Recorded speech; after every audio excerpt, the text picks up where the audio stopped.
Desde hace un año, Estados Unidos, la Unión Europea, Reino Unido o Japón están sancionando a Rusia para impedirle que pueda acceder a determinados bienes tecnológicos que ellos producen y que Rusia necesita para seguir creciendo. Y sin embargo, Rusia está siendo capaz de burlar esas sanciones occidentales. ¿Cómo lo está logrando?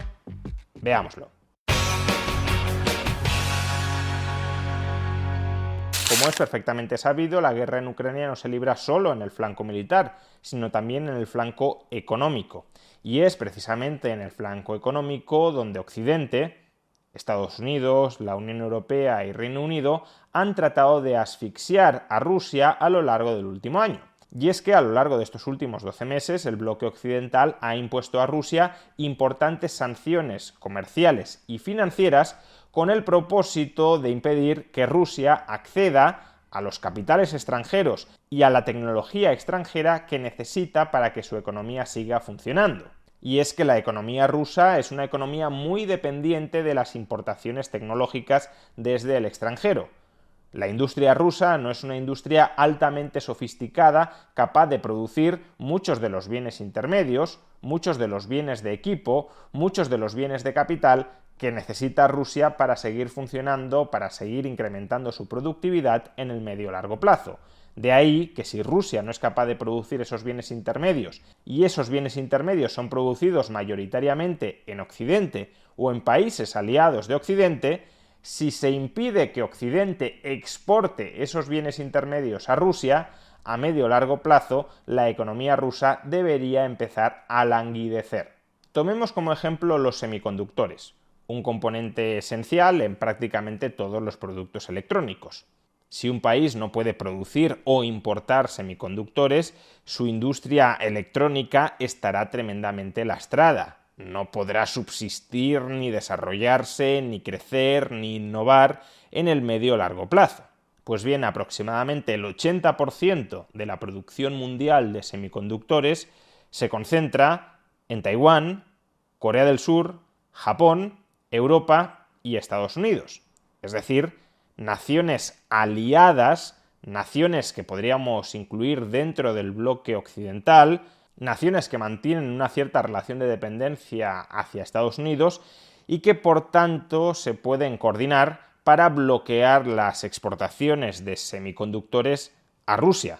Por tanto, una acción conjunta de estos diversos países podría, en principio, aparentemente, asfixiar la industria electrónica de Rusia.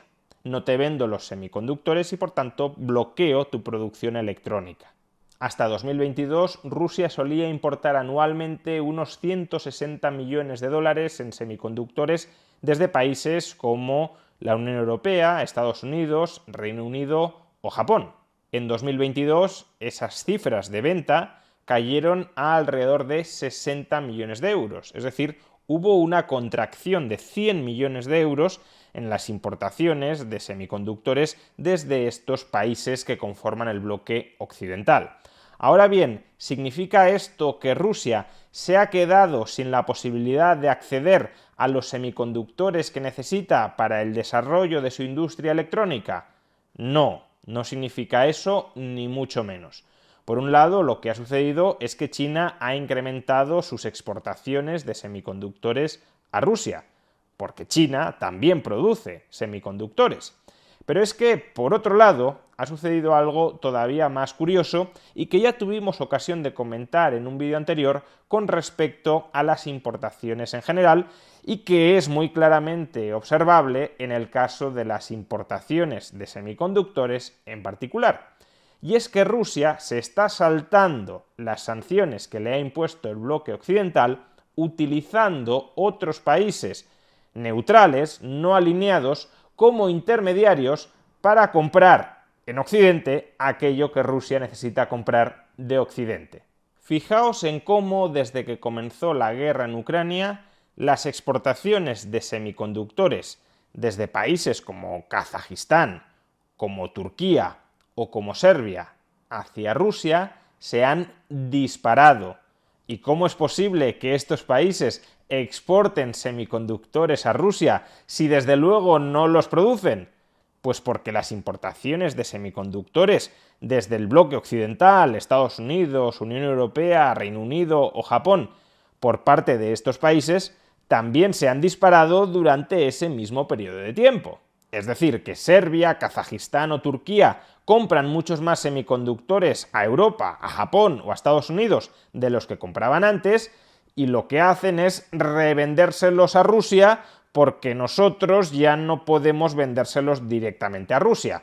Pero en cualquier caso, Rusia sigue accediendo a los semiconductores que necesita para que su economía continúe funcionando. Que esto, por cierto, es exactamente lo mismo que está haciendo la Unión Europea con respecto al diésel ruso. Como ya explicamos en un vídeo anterior, la Unión Europea ya no puede comprar diésel de Rusia, pero eso no significa que no acceda a diésel del petróleo refinado de Rusia.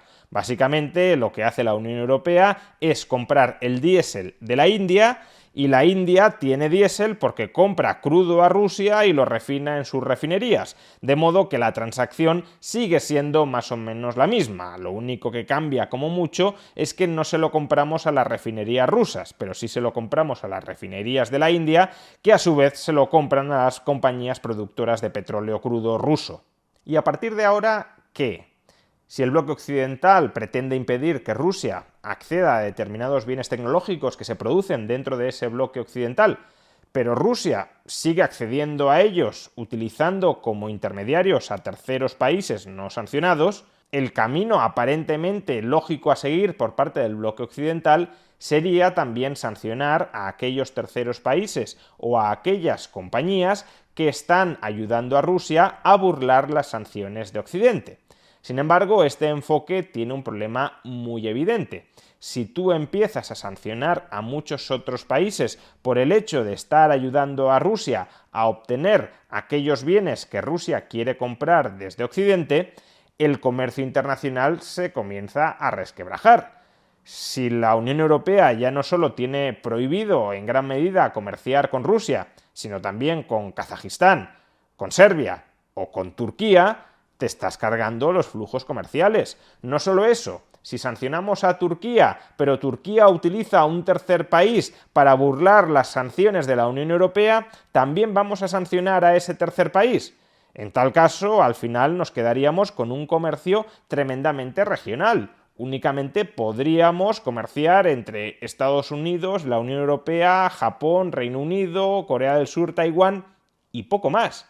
El resto del mundo que no esté alineado y que no acepte someterse a las sanciones que establece la Unión Europea a Rusia, y remarco esto, son sanciones que establece la Unión Europea o Estados Unidos a Rusia, no sanciones que haya establecido Turquía, Serbia, Kazajistán, Brasil o Sudáfrica a Rusia.